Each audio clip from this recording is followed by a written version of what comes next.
Hi, I'm Yanis, and I've been running my small embroidery business, Percy's Angels, for the past 4 years. Over that time, I've learned a lot about working with single needle machines, including the frustrations that come with starting out. If you're new to embroidery or just got your first machine and you're not sure where to begin, this video is for you. This is Embroidery 101, a beginner's guide to understanding your single needle embroidery machine. Let's get started. Since I just recently bought a single needle machine for one of the events that I held, I am going to teach you how to set it up when you first receive it, and also how to troubleshoot some of the common errors that you usually get with a single needle machine. When you're choosing your first machine, I would say the most important thing you need to consider is your hoop size.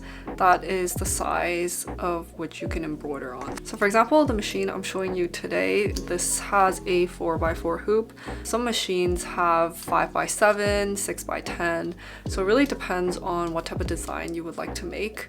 I would say for 4x4, it's the best if you are making designs on the left chest, the center chest, but nothing that goes across the chest.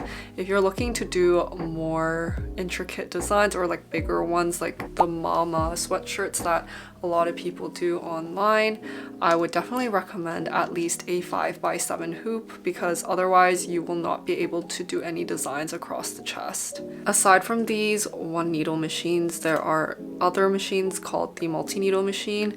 Those are with Brother brand, Genome. There's a bunch of different brands that sell it. For these machines, you have to switch out the thread on your own, but with a multi-needle machine, you have around 6 to 15 needles where you don't have to switch the colors. The machine will kind of run itself.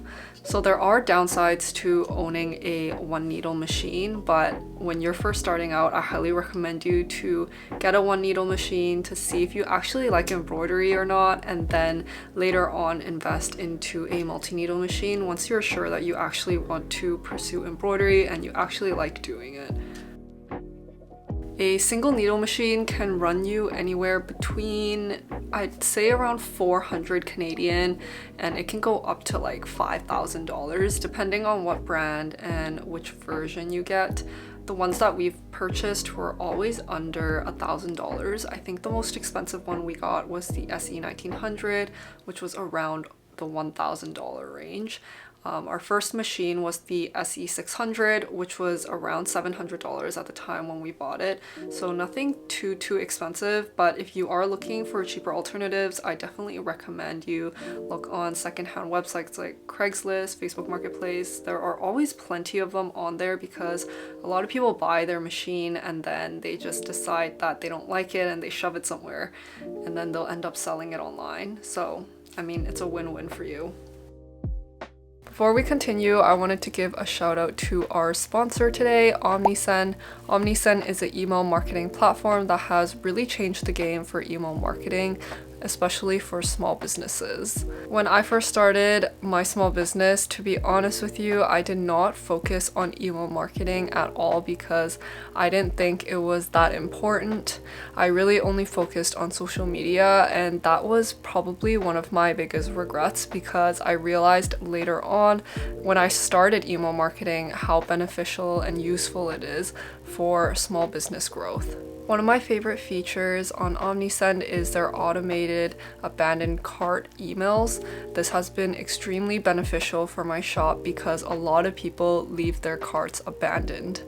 And this has been something that I've been wanting to work on, but I was kind of lazy because I didn't want to send each and every single customer who abandoned their cart an email. So this automation just automatically sends my customer who abandoned their cart an email with a discount of 10% off. This has helped my small business recover so many orders I would have lost otherwise, and it has been very intuitive to learn. So I highly recommend you look into automating your abandoned cart emails if you haven't already. If you want to get started with email marketing, I'll leave a link in the description, and you can use the code PERCY30 to get 30% off your first 3 months with OmniSend. Thank you so much for sponsoring this video. depending on what type of machine you bought, usually the ones that are an embroidery machine and sewing machine will come looking like this. So this is still considered a sewing machine. You would have to put the embroidery attachment on it. I feel like a lot of people don't know this. When they are receiving their first embroidery and sewing machine, it comes as a sewing machine most of the time. So in this case, if it is a sewing machine still, you will have to take out this attachment. So all you do is you pull it out, and that's all you do. It should come with an embroidery attachment, which looks something like this. With this, all you do is you slide it in. And now it's an embroidery machine. With the extra extension for the sewing machine, you will likely not ever use it again unless if you're sewing, so I would store this somewhere else. With your embroidery, you'll likely get a bunch of tools as well, so I think the most important one would likely be this. This is essentially a screwdriver to take off the footer of your embroidery machine if you run into any issues, and also it's there to help you tighten and loosen when you want to change your needle. It will also come with these spool stoppers. I'm not exactly sure what they're called, but it goes up here where you put your thread in, so it stops it from tangling at the top. They have different sizes usually, the big one for bigger spools, medium size for medium spools, and then the small one for a smaller one. I usually like to use the biggest size just to be safe so it doesn't get tangled all up here. Now let's change the presser foot on a Brother embroidery machine with a screw-on attachment.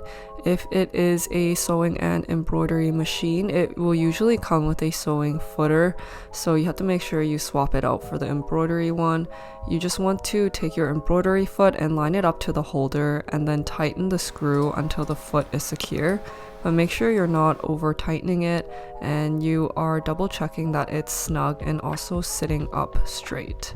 Make sure the machine is turned off for your safety, and also it's easier to do if you haven't already put in the needle.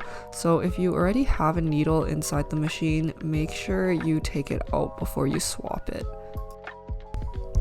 Now I'm going to show you how to change a needle on a Brother embroidery machine. Make sure that the flat side is facing the back when you're grabbing your new needle, and slide the needle up into the slot as far as it can go. Usually it's easier to do if the presser foot is down, so make sure you put that down. When it's at its highest position, you just tighten the screw on your right side with your fingers first, and then whatever you can't tighten, you use a screwdriver to do the rest. Make sure that this is securely tightened, otherwise it will become loose when it's embroidering. This is pretty average size for thread that you'll be using for a needle machine. So you will put it through here, and then you would need one of these spool stoppers. I believe that is what it's called. And you just put it on top like that, so then the thread doesn't get tangled here when it's spinning around. So how you thread your machine is you go through the first one, you pull it through.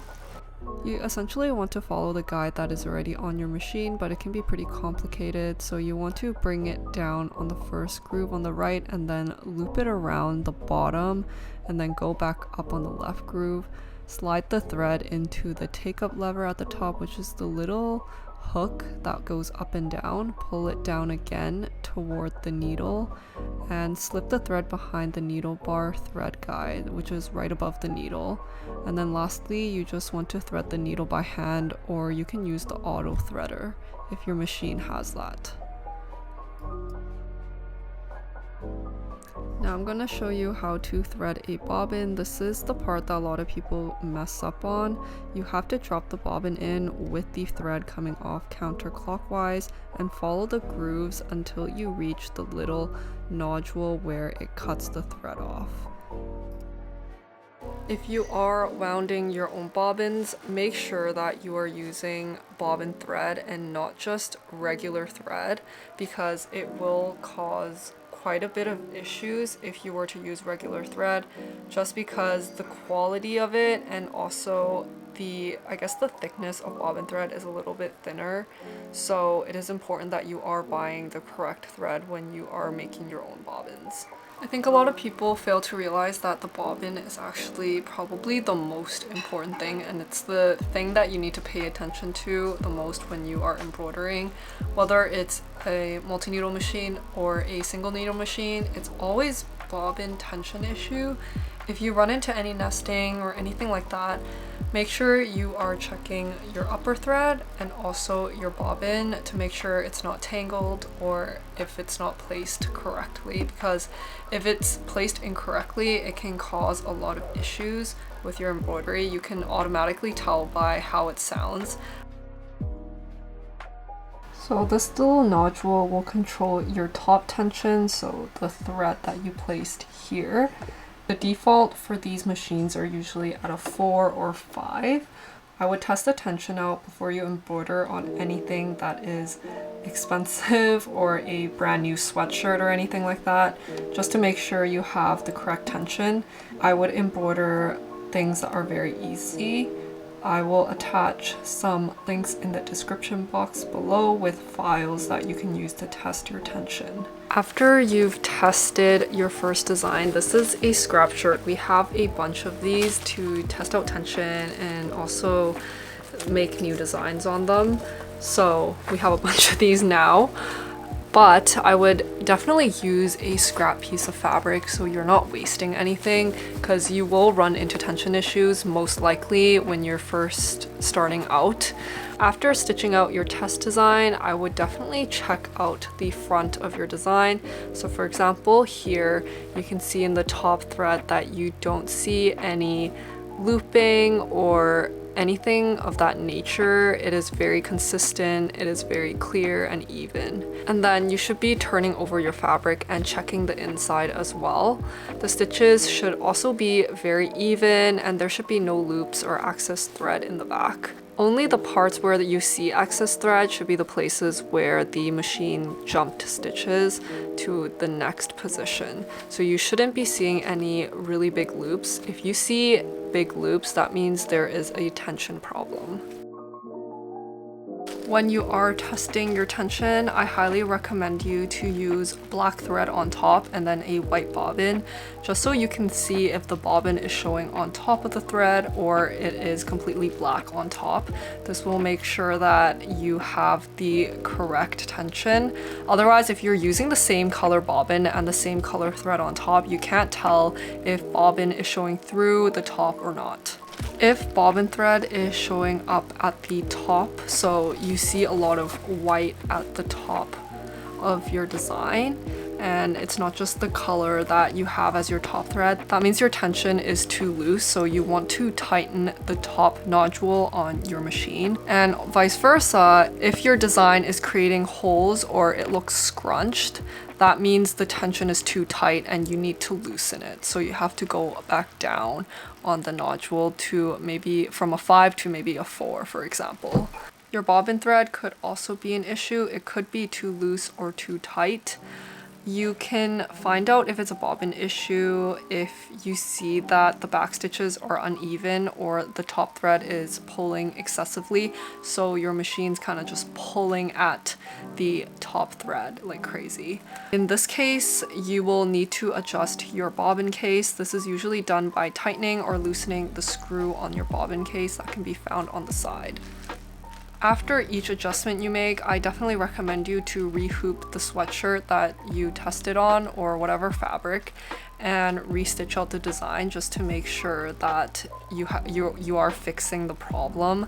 And you just have to make sure that no bobbin thread showing at the top, and then the bottom is half bobbin and half your top thread. You can kind of see the bobbin popping out if it has perfect tension. It should be like a white line in the middle, and your top thread should show on the back as well. There should also be no looping. Just make sure there is no looping because that will be a really big issue later down the line. Your shirt can get nested and stuck into your bobbin case. Also to note, if you are changing the type of fabric you're using or the type of thread, you also have to be careful with the tension because you will have to change the tension along with what type of fabric you use and what thread. For example, for us, we use poly thread, but if we were to switch to something like a cotton material thread, we would have to switch the tension. We only strictly really embroider on sweatshirts, so we don't really adjust the tension at all. But if you were embroidering on sweatshirts and then collars and then denim and all of that stuff, you need to make sure you are changing the tension or at least seeing if the tension is correct. Otherwise, you will run into tension issues. I also receive a lot of questions on what type of thread we use. We use gunnelled thread, which is one of the top brands that we use, and they are the poly thread. And then an alternative we use when we can't find colors with gunnelled would be isocord. Isocord is also a brand that they carry in Canada. Luckily, I think gunnelled is a German brand actually, and then isocord is from the States, if I'm not wrong. These are very high quality. I have never had any issues with these threads. But if you are buying thread off Amazon, I would really be careful on getting thread that is not good quality because we have purchased thread off Amazon before, and if you buy the ones that are super cheap and affordable, you might run into tension issues because they're not good quality. So I highly recommend investing in good quality thread. Gunnelled and isocord both sell smaller spools for single needle machines, so you don't have to get huge rolls like this. We've collected quite a bit of colors after 5 years of embroidering, so you can always buy more later on. Just buy the main colors that you need. Usually we run through black, white, brown, charcoal the most. All the other colors are kind of just there if we need it for special designs, but usually those are the colors we stock up on. So I'm going to use a Gildan sweatshirt to demonstrate how to hoop your sweatshirt. A lot of people use chalk, but I don't have chalk, and I feel like a lot of people don't have chalk. And if you wanted to kind of center your design, I always liked to use masking tape or any tape in general.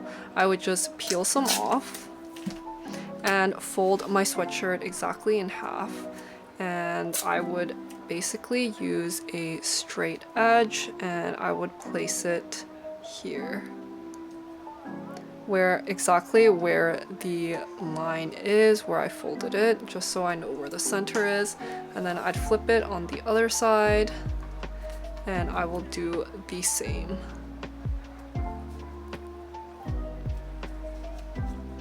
Usually with sweatshirts, it's pretty good because there is already kind of like a line you can see already down the shirt, because I guess they folded it like this when they were making it.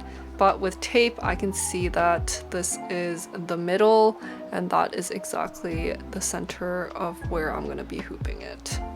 So here is my hoop, and this is just stabilizer that I cut out. This is cutaway stabilizer, so I'm just gonna put that in the back. So you want to take this part of the hoop, which is the attachment, of course, inside the shirt, and then this one will go over it.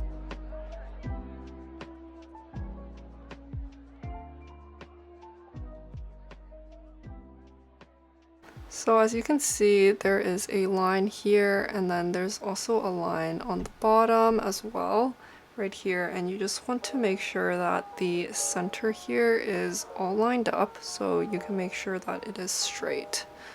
And then all you do is you push it down. It should go down pretty easily if you've loosened the hoop enough. And then what you do is you kind of pull on the fabric just a little bit to make it a little bit more taut. So it should look something like this. And I would just take off the tape here. When you look on the back, your paper should fill up the whole sheet, so this would not cause any issues. You also can kind of hit the fabric and you should be able to hear kind of like a drumming sound. This just means that your fabric is taut enough to make a design. This is how it looks like. You can see that it is centered on the sweatshirt and the line goes down in the middle. Make sure if you did loosen the hoop, make sure to tighten it again, just to make sure that it doesn't come undone when you are embroidering. I feel like a lot of people who are getting into embroidery are embroidering on sweatshirts, so I might as well show you how to place it into the machine. The easiest way to do this is slowly slide the sweatshirt in from the bottom, and you want to lift the presser foot if you have any troubles getting it through, but it should be pretty easy since it's a pretty thin piece of fabric. And then all you want to do is hoop it into the side. So it should be pretty easy to hoop in. Just make sure that it is actually fully attached, otherwise it will be a really big problem when you start embroidering. And then you want to check all of the sides to make sure that you are only embroidering in the places that you want to be and there's no fabric stuck underneath. Later on, if you are more serious about embroidery and you're embroidering a lot of sweatshirts, I would highly recommend investing in claw clips or any type of laundry clip or anything like that, just so you can clip the sides of your shirt when you are embroidering. So make sure you buy clips to clip away the excess fabric so it doesn't embroider on top of it. Luckily, claw clips aren't that expensive. They're like $1 on Amazon, $2, so you can buy a pack and it will run you as long as you need, as long as you have these single needle machines. It is very helpful and a great tip because I struggled a lot in the beginning where I was embroidering on top of it because I wasn't watching the machine. That just makes sure you don't need to watch your machine every second and sit there and stare at it. Each machine is different, but most of the machines that I had were Brother. These all have some designs inputted into the machine already, but if you are looking to add your own designs, you can always hire a digitizer that you find online, or you can learn how to digitize yourself and export the file and then import it into the machine using a USB stick. So you will need a USB stick regardless if you use a digitizer or you digitize designs on your own. The file depends on what type of machine you use. So for Brother, it's usually PES files, and then for Genome, it's a different type. For Tajima, the machines we use DST files. Depending on the brand and what type of machine it is, you will use certain files. So when you're talking to a digitizer, make sure that they are able to digitize it in the format you're looking for. I'm pretty sure you can find it anywhere online or in the manual on what type of files your machine takes. But usually it's either DST or PES, at least those were the two that I'm the most familiar with. Usually if you were to buy pre-made designs on Etsy or anything like that, they already have all of the files for you in a folder. So you want to make sure that your file format is in there, or you ask the shop if they could provide that file for you. If you are digitizing your own file, the software should be able to digitize it in all the file formats. So you just have to select the right one for yourself. When I first started, we got a digitizer to digitize all of our files because it was just too expensive for us to invest in a digitizing software. But there are a lot of digitizing softwares nowadays. There's Hatch, there's Welcome, there's Embrilliance, all of those are which kind of pricey, but if you are serious about embroidery, I definitely recommend investing in a software if you are willing to learn. It is a pretty high learning curve, so it will take you some time to watch YouTube videos to learn how to digitize, but you will eventually gain enough skills to digitize your own. Maybe not super complicated designs, but at least you can digitize words or very simple designs. That will save you a lot of money in the long run because a digitizer will cost you anywhere from $10 up to $50 even, depending on the complexity of the design. So I really recommend you to learn how to digitize if you can. There are free softwares out there where you can get started. Inkscape is one of them, which we started on. You can do letters on there and very simple designs, but you are kind of limited when you do want to do more complex designs. After 5 years, I still only know how to digitize very simple designs. I also don't recommend auto digitizing any of your designs because you will run into a lot of tension issues and the design just won't look as good. After learning about embroidery and everything, I can kind of tell if a design is auto digitized because the stitches just don't look right. So we usually digitize our own things if it's pretty simple. My partner will digitize the more complicated stuff because he is more knowledgeable in digitization. I just didn't really have the patience to learn all of the techniques. But if it's more complicated and we don't have time, for example, stuff like this is a lot more complicated. You can see the intricacy of the stitching and everything like that. This, we will get it digitized by our digitizer. We have a digitizer that we work with for all of our projects, so that is very helpful. We found him off Fiverr, but now we're communicating off of Fiverr, which is a little bit cheaper on our part, and he also receives more money because they don't take commission.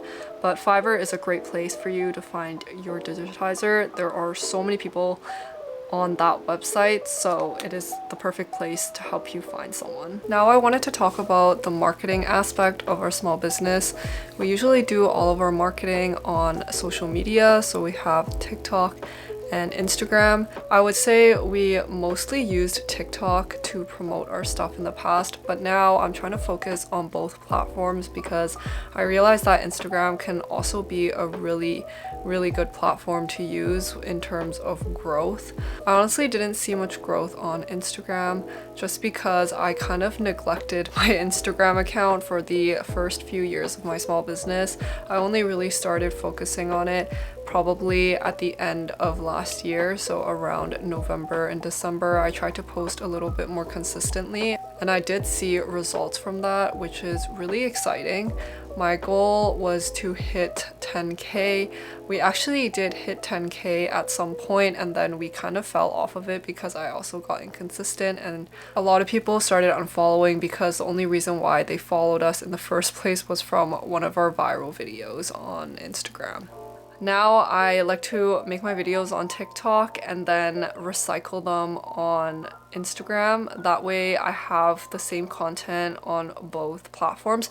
You really don't know because sometimes a video might not go viral on TikTok, but when you post on Instagram, it goes really viral. That has happened to us before and also vice versa. So I think it's really important to recycle your content, especially if you took a long time filming it. For us, it takes us a while to film our content and edit it sometimes. So that's why recycling it really doesn't hurt us. It might get more views, it might not, it really doesn't matter. At least you made the effort of recycling it and putting it onto another platform. In terms of how I edit videos for my embroidery business, I basically use the platforms on the apps that I'm using. So if it's a TikTok video, I will use TikTok to edit it, and if it's on Instagram Reels, I will use Instagram to edit it. Nothing fancy, everything is free. And if I want to get a little bit more fancy with it, with captions, more cuts or something, I will use CapCut. That is also a free app. I really hope they don't charge for removing the watermark later on or anything like that. But right now it's free to do captions as well as audio. So whenever I want to do captions or an audio behind my videos, I will use CapCut because it is really easy to use. One last marketing strategy, if you would like to call it, that I would like to talk about is word of mouth. Word of mouth has been extremely important in our small business, especially in the embroidery space, because your customer ends up wearing your shirt or gifting it to someone else, and other people will be curious as to where they purchased such thing, because you don't really see customized things that often, especially if it's someone wearing their pet or something like that. So it has been really important for us to keep up the quality of our work and also have really good customer service that kind of leaves a good impression with our customers so they feel like they could recommend us to a friend. There is not much we can control with word of mouth except for having high quality products, good customer service, good packaging. With packaging, if we know that it's a gift going to someone, if it's marked as gift, we will pack it in a cellophane bag so people can gift it in a more presentable way. These we don't put in every single order because it is plastic waste and we don't love to use it.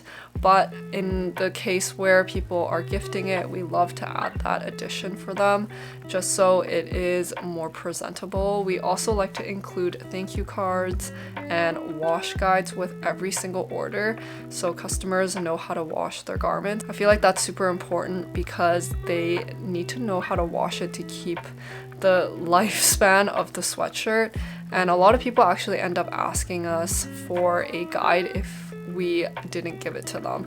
This was back then when we didn't do wash guides or care guides at all. For customer service, we try our best to reply within 24 hours of any concerns, questions customers may have. I feel like it's the most fair for them to get all the information they need, especially if it's a concern. So if someone received the wrong product, they're not happy with it, there's a hole in it, we will try to respond ASAP. Usually I will get back to them within a couple of hours, but we try to keep everything under 24 hours just so we keep our customers happy and our customers will feel like they're actually talking to someone through email or Instagram.